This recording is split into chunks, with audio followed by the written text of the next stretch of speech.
Good morning Odisha आसतु आज किसी गुरुत्वपूर्ण खबर देखिबा। आज हूँ डिसेम्बर 21 शनिवार। आज भी वर्षा संभावना। बदलिब श्रीमंदिर परिक्रमा प्रकल्प। बिना अनुमति रे जीरो नाइट सेलिब्रेशन मना। जैविक चाष को दियाजिब गुरुत्व। सुभद्रा योजना नहीं आसिला बड़ खबर। राशन कार्ड थिले बड़ घोषणा। चलतु देखिबा देश विदेश 20टी बड़ खबर। ता सहित वीडियो को लाइक करी चैनल को सब्सक्राइब निश्चित भाव करदेवे। लघुचाप प्रभाव में जारी रही वर्षा। आज किछि जिले में हालुकार मध्यम धरणर वर्षा नहीं पूर्वानुमान करिछि पाणीपाग विभाग। कटक, खोर्धा, पुरी, गंजाम, जगतसिंहपुर, केन्द्रापड़ा, जाजपुर आदि अंचल में वर्तमान धान फसल अमल चली। एही सबु जिला मानकरे व्यापक क्षयक्षति होईछि। आज जगतसिंहपुर, केन्द्रापड़ा, पुरी, खोर्धा, कटक, जाजपुर, बालेश्वर, मयूरभंज और भद्रकर गोटी किंवा 2टी स्थान में मध्यम धरणर वर्षा होईपारे। कालीठू पागरे परिवर्तन आसिबो। 3 दिन पर राज्य में सर्वनिम्न तापमात्रा 2 ରୁ 4 डिग्री सेल्सियस कमी पारे। परवर्ती खबर श्रीमंदिर परिक्रमा प्रकल्पर डिजाइन परिवर्तन हेबो। एने सूचना देले आईन मंत्री पृथ्वीराज हरिचंदन। पुराना डिजाइन सह आउ किछि ऐड करी नुआ डिजाइन हेबो कहिले मंत्री। लोकंक धार्मिक भावना जड़ित थिबारु एबे भी विचार विमर्श चली। विशेष करी कृतयज्ञ, अन्नयज्ञ, ज्ञानयज्ञ, मंडप व्यवस्था हेबो आलोचना चली। खूब शीघ्र निष्पत्ति हेबा परे काम आरंभ हेबो। 2-3 मास मध्यरे काम आरंभ हेबो। एने सूचना देले आईन मंत्री। परवर्ती खबर जीरो नाइट सेलिब्रेशन पाई अबकारी विभागर कटकणा। डिसेम्बर 31 तारिख रे जीरो नाइट आयोजन पाई अबकारी विभाग अनुमति दरकार। अबकारी विभागर अनुमति नथिले नियाजिब कार्यानुष्ठान। अबकारी कमिशनर नरसिंह भोल एमिति चेतावनी सुनाइछंती। बिना अनुमति रे किछि जगह रे जीरो नाइट पाई प्रस्तुति चलीछि बोली विभागर विभिन्न सूत्ररु खबर आसीछि। एहाकु रोकिबा पाई खूब शीघ्र विभाग पदक्षेप नेब बोली अबकारी कमिशनर नरसिंह भोल चेतावनी देइछंती। परवर्ती खबर आसिबो नुआ कृषि नीति। जैविक कृषि उपरे दियाजिबो अधिक गुरुत्व। ओडिशा रे कृषि उत्पादन वृद्धि लगी नियाजिबो पदक्षेप। चाषी उत्पादित सामग्री को वैदेशिक बजार को पठाइबा पाई व्यवस्था करिवे सरकार। एथिपाई डेडिकेटेड कार्गो फ्लाइट व्यवहार हेबा दरकार।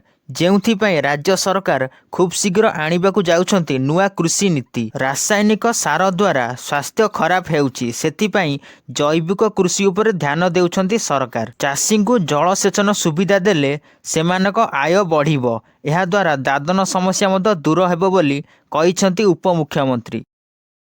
परवर्ती खबर समस्त बंडा महिला को मिलिबो सुभद्रा टंका। मालकानगिरी बंडा घाटी रे उपमुख्यमंत्री प्रभाती परिडा बड़ सूचना। सुभद्रा टंका बंटन नहीं बंडा महिला सह आलोचना कले उपमुख्यमंत्री। से कहिछंती समस्त बंडा महिला को मिलिबो सुभद्रा टंका। डिसेम्बर 25 तारिख रे मिलिबाकु थिबा सुभद्रा योजनार प्रथम किस्तीर चतुर्थ पर्याय सुभद्रा टंका स्थगित रखिछंती सरकार। सुभद्रा टंका पाइबाकु जांच प्रक्रिया शेष करिनथिबा हिताधिकारी को सरकार शेष सुजोग देइछंती। केवाईसी जांच समस्या थिबारु 5,11,000 आवेदनकारी महिला को आउ एक सुजोग देइछंती सरकार।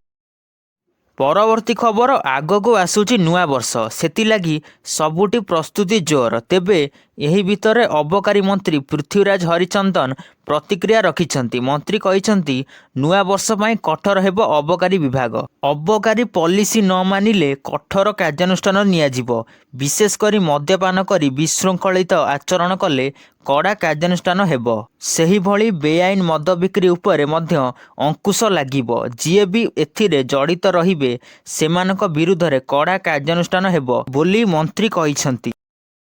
परवर्ती खबर राज्य में देखा देइछि आलू संकट। केतेबेले पश्चिमबंग तो केतेबेले उत्तर प्रदेश उपरे आलू पाई निर्भर हेबाकु पड़ुछि। यही समय रे संकट मोचन भावे उबा होइछंती कोरापुटर चाषी। राज्यर आलू संकट एड़ाइबा पाई जिलार एकर एकर जमी रे करिछंती आलू चाष। चलित वर्ष जिले में प्राय 1133 हेक्टर जमी रे होइछि रबी आलू चाष। जदि वर्ष तमाम पानी सुविधा हुअंता अधिक आलू चाष करि पारंते चाषी। ଫଳରେ ଚାହିଦା ପୂରଣ ପାଇଁ ଅନ୍ୟ ରାଜ୍ୟକୁ ନିର୍ଭର କରିବାକୁ ପଡ଼ନ୍ତା ନାହିଁ। ଉଦ୍ୟାନ କୃଷି ବିଭାଗ ପକ୍ଷରୁ ଆଳୁ ଚାଷ ପାଇଁ ଚାଷୀମାନଙ୍କୁ ବିହନ ଉପରେ ସବସିଡି ଦିଆଯାଉଛି। ପରବର୍ତ୍ତୀ ଖବର, କୋରୋନା ମହାମାରୀ ପରେ 5 ବର୍ଷ ଭିତରେ ବିଭିନ୍ନ ଭାଇରସକୁ ନେଇ ଭୟ ଦେଖିବାକୁ ମିଳିଛି। ଏହି ନୂଆ ଭାଇରସରେ ଏକ ଅଜବ ଲକ୍ଷଣ ଚିହ୍ନଟ ହୋଇଛି। ଜଣେ ରୋଗୀ ଏଥିରେ ସଂକ୍ରମିତ ହେବା ପରେ ନାଚୁଥିବାର ଦେଖାଯାଉଛି, ସେ ବି ଅଚେତ ଅବସ୍ଥାରେ। ଏହି ରୋଗରେ ସଂକ୍ରମିତ ହୋଇଥିବା ରୋଗୀଙ୍କ ଲକ୍ଷଣ ସମସ୍ତଙ୍କୁ ଆଶ୍ଚର୍ଯ୍ୟଚକିତ କରିଛି। ସାରା ଦେଶରେ ଏହି ରୋଗ ଏବଂ ଏହାର ସଂକ୍ରମଣ ଚିନ୍ତାର ବିଷୟ ପାଲଟିଛି। ୟୁଗାଣ୍ଡାରେ ବ୍ୟାପୁଥିବା ଏହି ନୂଆ ଭାଇରସ ନାଁ ହେଉଛି ଡିଙ୍ଗା ଡିଙ୍ଗା ଭାଇରସ। 300ରୁ ଅଧିକ ଲୋକଙ୍କୁ ସଂକ୍ରମଣ କରିସାରିଛି। ପରବର୍ତ୍ତୀ ଖବର, ଇନଷ୍ଟାଗ୍ରାମ କଣ୍ଟେଣ୍ଟ କ୍ରିଏସନକୁ ପରବର୍ତ୍ତୀ ସ୍ତରକୁ ନେଇଛି। ପ୍ଲାଟଫର୍ମ ଏକ ଆକର୍ଷଣୀୟ ନୂଆ ଜେନେରେଟିଭ୍ ଏଆଇ ଭିଡ଼ିଓ ଏଡିଟ୍ ସୁବିଧା ଘୋଷଣା କରିଛି, ଯାହା ଆସନ୍ତା ବର୍ଷ ଆରମ୍ଭ ହେବାକୁ ଯାଉଛି। ଏହାର ସାହାଯ୍ୟରେ ୟୁଜର୍ସ ସହଜରେ ଭିଡ଼ିଓ ଏଡିଟ୍ କରିପାରିବେ। ଏଥିପାଇଁ କୌଣସି ବିଶେଷ ଏଡିଟିଂ ଟୁଲ୍ସର ଆବଶ୍ୟକତା ରହିବ ନାହିଁ। ଏଥିରେ ଏଆଇ ମଡେଲ ସହ ପୋଷାକ ବଦଳିବ, ଗ୍ରାଉଣ୍ଡ ବଦଳିଯିବ, ଏପରିକି ଭଲ ଭର୍ସନ ଦେଖିବାକୁ ମିଳିବ। ଏହି ସମସ୍ତ କାର୍ଯ୍ୟ ମେଟାର ମୁଭି ଜେନ୍ ଏଆଇ ଦ୍ୱାରା କରାଯାଇଛି। ପରବର୍ତ୍ତୀ ଖବର, ଆମେରିକୀୟ ଡଲାର ତୁଳନାରେ ଭାରତୀୟ ଟଙ୍କା ଦୁର୍ବଳ ହେବାରେ ଲାଗିଛି। ନିୟମିତ ଭାବେ ଦୁର୍ବଳ ହେଉଥିବା ଟଙ୍କା ଗୁରୁବାର ଆହୁରି ଦୁର୍ବଳ ହୋଇ ରେକର୍ଡ ତଳ ସ୍ତରକୁ ଖସିଯାଇଛି। ଭାରତରେ ଗୋଟିଏ ଡଲାର କିଣିବା ଲାଗି 85 ଟଙ୍କା ଗଣିବାକୁ ପଡ଼ୁଛି। ଟଙ୍କାର ଏଭଳି ସ୍ଥିତି ଅର୍ଥନୀତି ପ୍ରତି ଏକ ବଡ଼ ବିପଦ ଟାଣି ଆଣୁଥିବା ଆଶଙ୍କା କରାଯାଉଛି।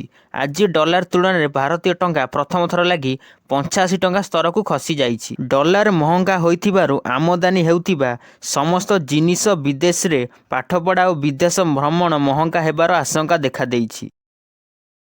ପରବର୍ତ୍ତୀ ଖବର, ବିବାଦ ଭିତରେ ଶେଷ ହେଲା ସଂସଦର ଶୀତକାଳୀନ ଅଧିବେଶନ। ପ୍ରଥମେ ଲୋକସଭା ଏବଂ ପରେ ରାଜ୍ୟସଭା ମୁଲତବୀ ହୋଇଛି। ଶୁକ୍ରବାର ବାଚସ୍ପତି ଓମ୍ ବିର୍ଲା ଲୋକସଭାକୁ ଅନିର୍ଦ୍ଦିଷ୍ଟ କାଳ ପର୍ଯ୍ୟନ୍ତ ମୁଲତବୀ ରଖିଛନ୍ତି। ସଂସଦର କୌଣସି ଦ୍ୱାର ସମ୍ମୁଖରେ ରାଜନୈତିକ ଦଳମାନେ ବିରୋଧ ପ୍ରଦର୍ଶନ କରିପାରିବେ ନାହିଁ। ନିର୍ଦ୍ଦେଶକୁ ଉଲ୍ଲଂଘନ କଲେ ସଂସଦଙ୍କ ବିରୋଧରେ କାର୍ଯ୍ୟାନୁଷ୍ଠାନ ନିଆଯିବ ବୋଲି ବାଚସ୍ପତି କହିଥିଲେ। ଏହା ସହିତ ଲୋକସଭାକୁ ଅନିର୍ଦ୍ଦିଷ୍ଟ କାଳ ପର୍ଯ୍ୟନ୍ତ ମୁଲତବୀ ରଖିଛନ୍ତି। ସଂସଦର ଶୀତ ଅଧିବେଶନ 25 ନଭେମ୍ବରରୁ ଆରମ୍ଭ ହୋଇ ଡିସେମ୍ବର 20 ତାରିଖରେ ଶେଷ ହୋଇଛି। ପରବର୍ତ୍ତୀ ଖବର, ଦିଲ୍ଲୀ ଓ ନୋଏଡାକୁ ସଂଯୋଗ କରୁଥିବା ଡିଏନ୍ଡି ଫ୍ଲାଏୱେରେ ହେବନି ଟୋଲ୍ ଆଦାୟ। 2016ରେ ଇଲାହାବାଦ ହାଇକୋର୍ଟ ଦେଇଥିବା ରାୟକୁ ରଖିଲେ ବଳବତ୍ତର। ପୂର୍ବରୁ ଉତ୍ତର ଇଲାହାବାଦ ହାଇକୋର୍ଟ ଟୋଲଗେଟ୍ ଆଦାୟ ନ କରିବାକୁ ଦେଇଥିଲେ ରାୟ। ସୁପ୍ରିମକୋର୍ଟ କହିଛନ୍ତି ଡିଏନ୍ଡି ଟୋଲ୍ ବ୍ରିଜ୍ କମ୍ପାନୀ ସହ ହୋଇଥିବା ଏଗ୍ରିମେଣ୍ଟ କହୁଛି କି ସେ ସବୁବେଳେ ଟୋଲ୍ ଆଦାୟ କରିପାରିବ। ହାଇକୋର୍ଟ ଏହି ନିଷ୍ପତ୍ତିକୁ ହଟାଇ ଠିକ୍ କରିଛନ୍ତି। ବ୍ରିଜ୍ ନିର୍ମାଣ ପାଇଁ ଏନ୍ଟିବିସିଏଲ୍କୁ ବିନା ସାର୍ବଜନିକ ଟେଣ୍ଡରରେ ଠିକା ଦିଆଯାଇଥିଲା। ଏହା ସମ୍ପୂର୍ଣ୍ଣ ଭୁଲ ଓ ମନମାନି। ପରବର୍ତ୍ତୀ ଖବର, ମଧ୍ୟପ୍ରଦେଶ ଭୋପାଳର ଏକ ପରିତ୍ୟକ୍ତ କାରରୁ 52 କିଲୋ ସୁନା ସହ 10 କୋଟିରୁ ଅଧିକ ଟଙ୍କାର ନଗଦ ଟଙ୍କା ଜବତ କରିଛି ଆୟକର ବିଭାଗ। ଭୋପାଳର ମନ୍ଦରା ଗାଁରୁ ଏହି ସୁନା ଓ ଟଙ୍କା ଜବତ କରାଯାଇଛି। ପୂର୍ବତନ ଆରଟିଓ କନେଷ୍ଟବଳ ସୌରଭ ଶର୍ମା ଏବଂ ତାଙ୍କ ସହଯୋଗୀ ଚନ୍ଦନ ସିଂ ଗୋରଙ୍କ ଘରେ ଲୋକାୟୁକ୍ତ ରେଡ୍ ଲିଙ୍କ ମାମଲାରେ ଆଇଟି ଚଢ଼ାଉ କରିଛି। ଗୁରୁବାର ଲୋକାୟୁକ୍ତ ରେଡ୍ କରି 2.5 କୋଟିର ନଗଦ ଟଙ୍କା ସହ ସୁନା ଓ ରୂପା ଜବତ କରିଥିଲା। ବାପାଙ୍କ ମୃତ୍ୟୁ ପରେ ତାଙ୍କ ପଦବୀରେ ନିଯୁକ୍ତ ହୋଇଥିଲେ ସୌରଭ ଶର୍ମା। ପରବର୍ତ୍ତୀ ଖବର, କଂଗ୍ରେସ ସାଂସଦ ପ୍ରିୟଙ୍କା ଗାନ୍ଧୀଙ୍କ ବ୍ୟାଗ୍ ଏବେ ଚର୍ଚ୍ଚାର ବିଷୟ ପାଲଟିଛି। ସେ ଲଗାତାର ନୂଆ ବ୍ୟାଗ୍ ନେଇ ସଂସଦରେ ପହଞ୍ଚୁଛନ୍ତି। ବେଳେବେଳେ ଆଦାନୀ ବ୍ୟାଗ୍ ତ ବେଳେବେଳେ ବାଂଲାଦେଶ ଲେଖା ହୋଇଥିବା ବ୍ୟାଗ୍ ଚର୍ଚ୍ଚାରେ ରହୁଛି। ସେପଟେ ବିଜେପି ସାଂସଦ ଅପରାଜିତା ଷଡ଼ଙ୍ଗୀ ପ୍ରିୟଙ୍କା ଗାନ୍ଧୀଙ୍କୁ ଏକ ନୂଆ ବ୍ୟାଗ୍ ଦେଇଛନ୍ତି। ଓଡ଼ିଶାର ବିଜେପି ମହିଳା ସାଂସଦ ଅପରାଜିତା ଷଡ଼ଙ୍ଗୀ ପ୍ରିୟଙ୍କା ଗାନ୍ଧୀଙ୍କୁ ଦେଇଥିବା ବ୍ୟାଗ୍ ଉପରେ 1984 ଲେଖାଯାଇଛି। ବ୍ୟାଗ୍ରେ 1984 ବର୍ଷକୁ ରକ୍ତରେ ରଙ୍ଗ ଦିଆଯାଇଥିବା ଦେଖାଯାଇଛି, ଯାହା 1984 ଶିଖ୍ ଦଙ୍ଗାକୁ ମନେ ପକାଇଥାଏ।